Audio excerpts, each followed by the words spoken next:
సందర్భంలోనైనా కానీ, ఏ క్షణంలోనైనా కానీ, ఎలాంటి పరిస్థితుల్లోనైనా గానీ, అవతల వాడు శత్రువైనా, అవతల వాడు మిత్రుడైనా, అవతల వాడు పరాయివాడైనా, పొరుగువాడైనా ఎవ్వరైనా కావచ్చండి. ఏవండీ దయ చూపించే గుణాన్ని మనం కలిగి ఉండాలి. అది దేవుడు కోరుకుంటున్నాడు చూడండి. దేవుడు కోరుకుంటున్నాడు. ఏవండీ ఆలోచించేయండి. ఒక పరాయి దేశస్థుడు మీ దగ్గరకొస్తే అతన్ని చేర్చుకోండి. దయ చూపించమంటున్నాడాయన. అతనికి ఆహారంగా ఉంటే, అతనికి ఆకలి వేస్తే ఆహారం పెట్టండి. దాహం వేస్తే నీళ్ళివ్వండి.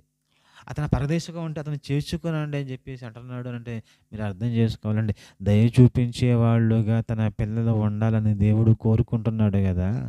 ఎంతమంది క్రైస్తవులు, ఎంతమంది క్రైస్తవ సంఘాలు కలిగిన వాళ్ళు ఏవండీ దయ చూపించేవారుగా ఉన్నారు. ఒక్కసారి యోచన చేసుకోవాలి.